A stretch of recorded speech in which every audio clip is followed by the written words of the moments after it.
আভাস এর মূল উদ্যোক্তা আমিই ছিলাম। প্রতিষ্ঠাতা সদস্যদের মধ্যে এখন আমি একমাত্র আছি। এবং প্রথম দিন থেকে আভাসের একটা পরিকল্পনা ছিল যে আভাস শুধুমাত্র নাটক মঞ্চস্থ করবে না, প্রযোজনা করবে না, বৃহত্তর নাট্য সংস্কৃতির চর্চা করাটা আভাসের একটা কাজ বলে আমরা মনে করেছি। সেই কারণে আমরা এ পর্যন্ত 13টি পূর্ণাঙ্গ প্রযোজনা এবং 6টি স্বল্পদৈর্ঘ্যের প্রযোজনা অভিনয় করার বাইরেও কর্মশালা করেছি নিজেদের দলের ভিতরে। আমার ছাত্রছাত্রীরা শ্রমিক বন্দ্যোপাধ্যায়, অশোক মুখোপাধ্যায়, আনন্দলাল, দীপেন্দু চক্রবর্তী, বিভাস চক্রবর্তীদের কাছে ক্লাস করেছেন। তাদের নিয়ে আমি পুরুলিয়া গিয়েছি। সাঁওতালদের মধ্যে তারা ওয়ার্কশপ করেছে। তারপর তারা নাচনি, ঝুমুর এসব শিল্পীদের সঙ্গে সহযোগে সহবাস করেছে। সেখান থেকে তারা সমৃদ্ধ হয়েছে। গম্ভীরা শিল্পীদের সঙ্গে কাজ করেছে তারা, এবং এর অনেকগুলোরই ফলাফল আভাসের পরবর্তী কাজকর্মের মধ্যে প্রতিফলিত হতে দেখা গেছে। সুন্দর বিবির পালা নাটকটি তৈরি হয়েছে পুরুলিয়ার ওই নাচনি ঝুমুরদের কর্মশালা থেকে। এছাড়া সাঁওতালদের নিয়ে আমরা একটা ডকুমেন্টারি ছবিও বানিয়েছিলাম সাঁওতা সাস নামে। আভাস একটা পত্রিকা বার করেছে, সময় নাট্যভাস। খুব নিয়মিত বার করতে পারেনি, কিন্তু বন্ধ হয়ে যায়নি। সম্প্রতিও একটি সংখ্যা প্রস্তুত করা হয়েছিল। আভাস যেহেতু এই মুহূর্তে মোহন রাকেশের বিখ্যাত হিন্দি নাটক লহর কি রাজহংসের বঙ্গ অনুবাদটি অভিনয় করছে লহরী রাজহংস নামে, এবং আভাসের উদ্যোগে 3টি মোহন রাকেশের প্রযোজনা নিয়ে একটি উৎসব আয়োজিত হয়েছিল মার্চ মাসের মাঝামাঝি, কিন্তু এই সাম্প্রতিক করোনার কারণে সেটা স্তব্ধ হয়ে গেছে, এখন স্থগিত রয়েছে। পত্রিকাটিও প্রস্তুত হয়ে গিয়েছিল বিশেষ একটি মোহন রাকেশ সংখ্যা, সেটি অপেক্ষা করছে প্রকাশের জন্য। এছাড়া সময় নাট্যভাসের 2টি সংখ্যায় আমরা চেষ্টা করেছিলাম নাটকের পরিভাষা নির্মাণ করতে। 2টি সংখ্যা রবীন্দ্রনাথকে নিয়ে পরিকল্পিত হয়েছে, একটি সংখ্যা বিশ্বনাট্য এবং নারী এইভাবে পরিকল্পিত হয়েছিল। পত্রিকা প্রকাশের পাশাপাশি, ওয়ার্কশপের পাশাপাশি আভাস নিয়মিত ছাত্রছাত্রীদের নিয়ে চর্চা করেছে, নাটক লেখা, নাটক সম্পর্কিত গবেষণা করা। ফলে আভাসের এইটুকু অন্তত উল্লেখ করার মতন এখন একটা বলা যায় যে একটা জায়গা তৈরি হয়েছে, যেখান থেকে আমরা ঋত্বিক চক্রবর্তী, মোহাম্মদ শাহিদুর রহমান, স্বর্ণশেখর পালেদের মতন যেমন অভিনেতাকে তৈরি করতে পেরেছি, আবার মিলি সমাদ্দার, অনন্য শঙ্কর, অমৃতা দাস, এরকম অনেক, অরুণ সাফুই, এরকম অনেক অধ্যাপক এখন যারা অধ্যাপনার সঙ্গে যুক্ত আছেন তাদের তৈরি করেছি। আভাস কোনো না কোনোভাবে ছাত্রদের কাছে কিছু সংকেত, কিছু ইশারা দেবার চেষ্টা করেছি যা তাদের পরবর্তী জীবনের পাথেয় হিসেবে কাজে লাগে। এই সময়ে আমরা তো 5ই আগস্ট কিছু করতে পারছি না, জন্মদিনটা এবার আমাদের ঘরে বসেই কাটবে। তাই আমি একটা পরিকল্পনা করেছিলাম যে এই 17টা বছরে আভাস গেছে যেভাবে, এই পর্বে পর্বে সেই ইতিবৃত্ত দর্শকদের কাছে নিয়ে আসার একটা, এর মাধ্যমে একটা তথ্যচিত্রের মতন তৈরি হয়ে যাবে। প্রায় 21-22 জন সদস্য, যারা এখন সবাই সক্রিয় নয়, সক্রিয়ভাবে আছেন অনেকে, আবার যারা এখন নেই এই মুহূর্তে, কিন্তু যোগাযোগ রয়েছে, মানসিক যোগ ছিন্ন হয়ে যায়নি। তারা তাদের মতামত পাঠিয়েছেন স্বতঃস্ফূর্তভাবে, সেগুলো অংশে অংশে সম্পাদনা করে আপনাদের সামনে রাখা হচ্ছে।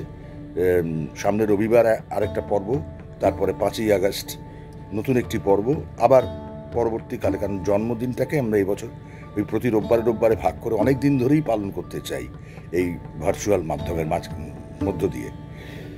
যাই হোক, এছাড়া আভাসের আর 2টো খুব উল্লেখযোগ্য কাজ হচ্ছে। 2014 সালে খালেদ চৌধুরীর প্রয়াণের পর তিনি আমার দ্বিতীয় পিতা বলেই আমি মনে করি তাকে। তার নামে একটি স্মারক সম্মান আমরা পরিকল্পনা করেছিলাম, এবং প্রথমবার আমরা সেই পুরস্কার তুলে দিয়েছিলাম এই 5ই আগস্ট আলোকশিল্পী জয় সেনকে, এবং সেই বছরের ডিসেম্বরে জয় আবার আমাদের ছেড়ে চলে যান। তারপর আমরা গৌতম ঘোষ, সৌমিক পিয়ালি, ব্রাত্য বসু, সত্য ভাদুরী, এদের হাতেই পুরস্কার, স্বপন বন্দ্যোপাধ্যায়, এদের হাতে তুলে দিয়েছি। এবছর এই পুরস্কার প্রদান স্থগিত থাকলো। আমার ছেলেবেলার বন্ধু, স্কুলের বন্ধু, আভাসের একজন কর্মসহযোগী শান্তনু গুপ্ত, তার অকাল প্রয়াণ ঘটেছে 2018 সালে। ফলে ওই 2018 থেকে আমরা তার নামে একটি স্মারক বক্তৃতা আয়োজন করেছি। গত বছর সে বক্তৃতা দিয়েছিলেন আশিস চট্টোপাধ্যায়, তার আগের বছর উজ্জ্বল চট্টোপাধ্যায়। এবছর সেটাও স্থগিত রয়েছে। আভাসের যে থিয়েটারগুলো সে সম্পর্কে বলছি যে লহরী রাজহংস ছাড়া আভাস অনেকগুলো পরিকল্পনা নিয়েছিল। তার মধ্যে বিভাস চক্রবর্তীর লেখা একটা নাটক, সেটা আমরা অন্তরঙ্গ পদ্ধতিতে করব বলে ভেবে রেখেছিলাম। আমরা কাজও শুরু করেছিলাম।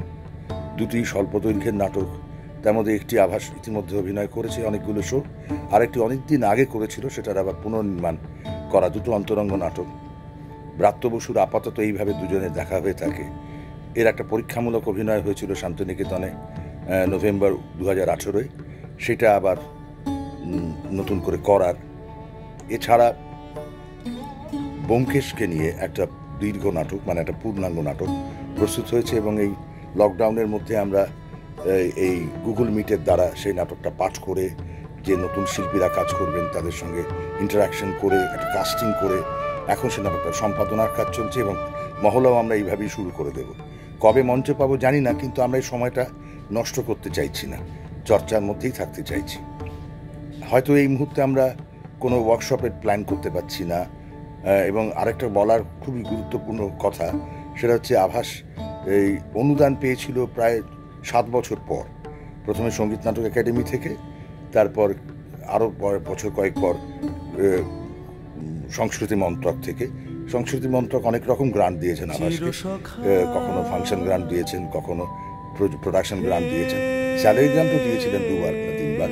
কিন্তু তারপর একটা অদ্ভুত কারণে সেই স্যালারি গ্রান্ট বাদ হয়ে যায়। 5 বছর ধরে আভাসের সেই স্যালারি গ্রান্ট নেই।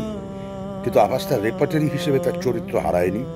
গ্রান্ট যখন ছিল না তখনও আভাস একটা সার্বিক নাট্য সংস্কৃতির চর্চা করেছে। গ্রান্ট যখন ছিল তখন আভাস অনেকগুলো সাহসী প্রযোজনা করেছিল, যার মধ্যে গোরা বিশেষ করে উল্লেখযোগ্য। আবার গ্রান্ট নেই, এই অবস্থাতেও আভাস প্রায় 5 বছর কাজ চালিয়ে যাচ্ছে, সে থেমে থাকেনি। আশা করি ভবিষ্যতেও আভাস থেমে থাকবে না। নতুন নতুন ছাত্রছাত্রী আসবেন, নতুন নতুন মানুষ থিয়েটারের এই শিল্প মাধ্যমটিতে উদ্বুদ্ধ বোধ করবেন। আমার ক্রমশ বয়স হচ্ছে, আমারও ক্লান্তি আসছে, আমারও মনে হচ্ছে যে আমারও তো আরও কিছু কাজ করবার ছিল, সেখানে তার জন্য আমার একটা অবকাশ দরকার। আমি অপেক্ষা করছি সেই তরুণদের জন্য, যাদের হাতে আমি আভাসের দায়িত্ব অর্পণ করতে পারবো, যারা সসম্মানে সশ্রদ্ধ মনোভাব নিয়ে আভাসের যে কর্মকাণ্ড তাকে অন্তত সামনে রেখে ভবিষ্যতের দিকে এগিয়ে যেতে পারবেন। বাংলার সার্বিক নাট্য সংস্কৃতিতে আভাস যদি কিছু সংযোজন ঘটিয়ে থাকে তাহলেই আমি কৃতার্থ। এবং একজন শিক্ষক হিসেবে যদি আগামী প্রজন্ম থিয়েটারের প্রতি শ্রদ্ধাশীল হয়, থিয়েটারকে তাদের সামগ্রিক জীবনচর্যার কিংবা সামগ্রিক শিল্পচর্চার অভিব্যক্তি হিসেবে গড়ে তুলতে পারে, এবং সেইখান থেকে তাদের নিজেদের জীবন, নিজেদের যে দায়িত্ব সমাজের প্রতি তা ফিরিয়ে কিছুটা দিতে পারে, তাহলেই আভাসের সার্থকতা। যতদিন আভাস থাকবে এই চারিত্র বৈশিষ্ট্য নিয়েই বেঁচে থাকবে। ধন্যবাদ।